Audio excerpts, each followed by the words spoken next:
Shalom everyone, this is Chris Shoemaker, also known as Yehuda ben Shomer, and welcome to the Counting of the Omer, 50 days to spiritual refinement.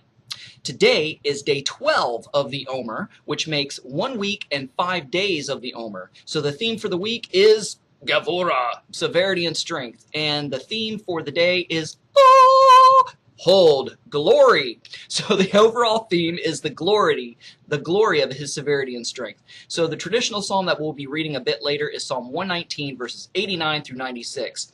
Now, in past Omer devotionals, I mentioned how light is a representation of glory, and it's a manifestation of glory. So we're going to talk about the glory of his severity and strength. In Revelation 21:23, and it says, "And the city had no need for the sun, neither of the moon to shine in it, for the glory of God did lighten it, and the Lamb is the light thereof." Have you ever met a person that was just so full of life and so full of vitality and so bubbly, and when they just entered a place, they just lit up the room?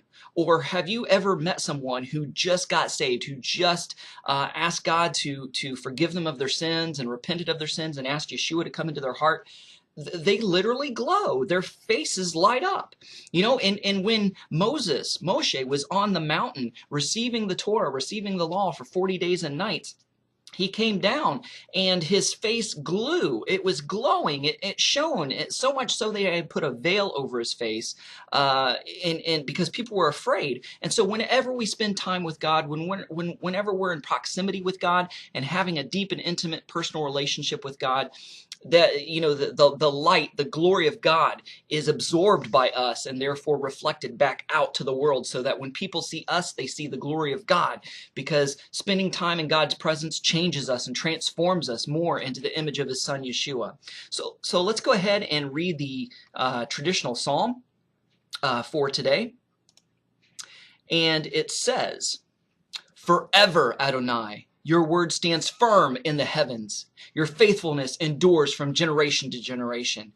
You establish the earth, and it stands. Your judgments stand today, for all things are your servants. If your Torah had not been my delight, I would have perished in mine affliction. I will never forget your precepts, for with them you have kept me alive." He's saying that the Torah, the instructions of God, the laws of God, are his life. "For with them you have kept me alive. I am yours. Save me. For I have sought out your precepts. The wicked wait for me to destroy me, but I will study your testimonies.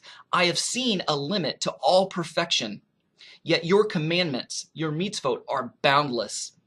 Amen, amen. So let's go ahead and close in a word of prayer. Abba Adonai God, we're just dumbfounded and awestruck at your omnipotence, your almightiness, your all-powerfulness, your unfathomable power, how you have no beginning and no end.